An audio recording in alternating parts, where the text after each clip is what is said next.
Em vista de sermos individualidades espirituais, em grau de consciência pessoal e responsável, relativamente, não podemos deixar de ser fatalmente casos psicológicos.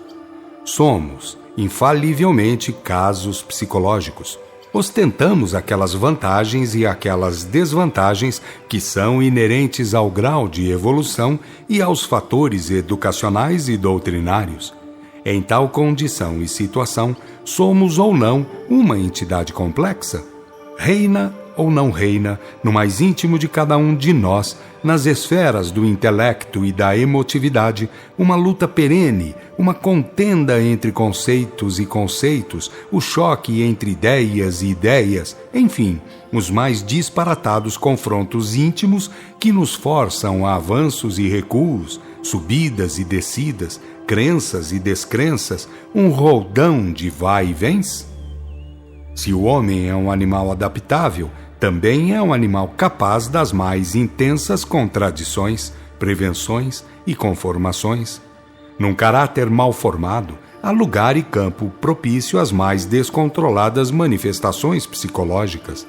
Orgulho, inveja, vaidade e egoísmo são fenômenos que se transformam facilmente em vertentes de ações criminosas de maior ou menor monta, como sejam o ódio, a mentira, a duplicidade de caráter e de tantos outros delitos. Bem grande é o número daqueles que, uma vez passados para cá, tudo fazem para encobrir o quanto aí viveram enganados e a enganar. Encobrem faltas e dores, decepções e constrangimentos, lacunas e defeitos, apenas por orgulho, por vaidade, por falta de melhores trunfos de ordem moral. Ao se comunicarem, pretendem ser autoridade, gostam de se mostrar como superiores, falam em títulos e graus, defendem suas validades temporais em face de assembleias bem-intencionadas e simplórias.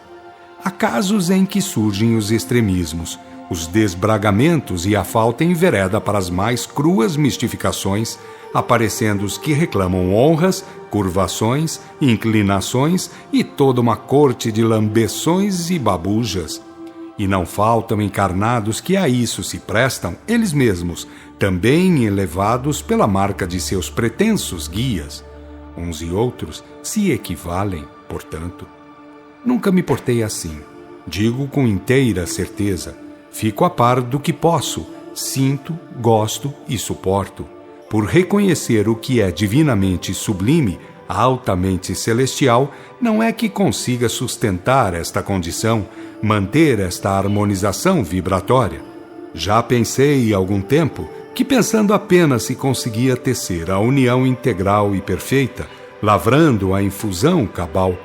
Foi um lindo sonho que falhou por excesso de precipitação, e a precipitação foi a causa da ignorância das leis e dos fatos. Nada mais.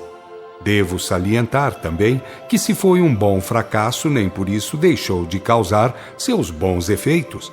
Deixou marcas altamente produzíveis num futuro não remoto, por constituir o ideal monístico, o germe do senso unitário. A semente de Krishna terá que germinar e frutificar, mais cedo ou mais tarde e com a devida intensidade. Não tenho interesse algum, portanto, para não dizer a verdade. Ficamos naquela esfera, num instituto onde se aprendia e se trabalhava, intercalando fatores, nem sempre tendo certeza de que poderia estar aprendendo ou ensinando, tal a variação fantástica dos eventos diuturnos. Se a esfera não era superior, considerando os fatos bem superiores, eram os aprendizados. Ao invés de abstrações, de abstenções, de afastamentos, de conceitos panteístas, tudo se movia em torno das obras afincadamente sociais, fraternais, desdobrando esforços a bem da irmandade em geral.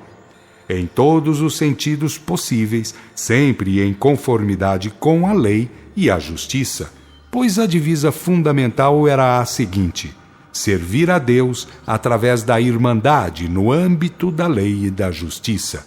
Nada de contemplação indolente, toda e qualquer vantagem virá do trabalho fraterno.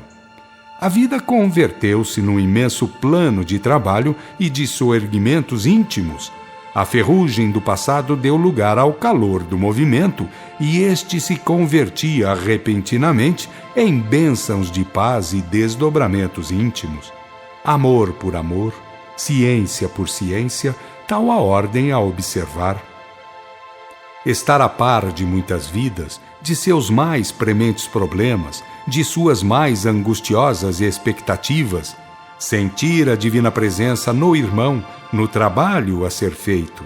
Deleitoso é o trabalho, amoroso, consagrador é o ato de ser útil, divina oração é de amar intensamente. Todo o espírito bem propositado é ansioso pelo céu, pela meta final, mas é preciso acertar com o caminho, com a trilha justa. Qualquer espírito pode vir a ser enganado, como pode enganar espontânea ou propositalmente, mas nem por isso levará de vencida a lei, por mais que haja sido espontâneo em seus erros. A simples boa intenção é fator respeitável, como premissa apenas, não como epílogo. A execução é que importa, a cimentação é o que interessa de fato, e convenhamos, no melhor sentido, isto é, em harmonia com a lei, para que a justiça não tenha que intervir em severos ajustes. Sucede, porém, que nem sempre a criatura tem a devida coragem moral para falar a verdade, para se expor francamente, apresentando-se com ares diferentes, pretendendo passar por aquilo que julgava ser. A morte fê-la reconhecer os erros, mas não poderia fazer o milagre de lhe modificar o caráter. Milagres e mistérios não há em Deus, esse não poderia haver, também continuando a criatura a mistificar, a fazer crer o indevido. Essa é a razão de alguns espíritos tratarem de tudo, darem todas as respostas como se fossem completos mestres. É necessário, nesta linha de observação, considerar os que se revoltam, os que se julgam traídos, aqueles que se inconformam com a chocante realidade, em muitos casos, chegam a se organizar em falanges, invadem ambientes, fomentam movimentos. Pior fazem quando são inteligentes, quando se infiltram como ovelhas, levando de roldão até mesmo os mais sinceros adeptos da doutrina.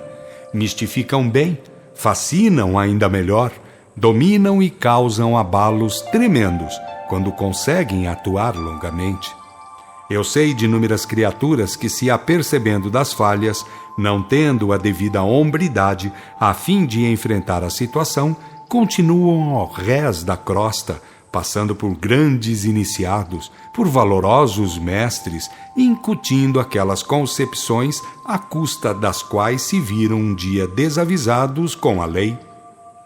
Como não faltam elementos encarnados do mesmo jaez, pretensiosos em seus anseios, vaidosos de suas pretensas validades psíquicas, estabelecem ambiente, dividem e dominam. Como a lei confere liberdades para que a iniciativa individual tenha oportunidade de exercício e por si mesma aprenda o melhor, muitos são os que mal a interpretam, julgando estarem acima da lei, de onde se excedem nas piores faltas. Quero deixar bem patente esta afirmação.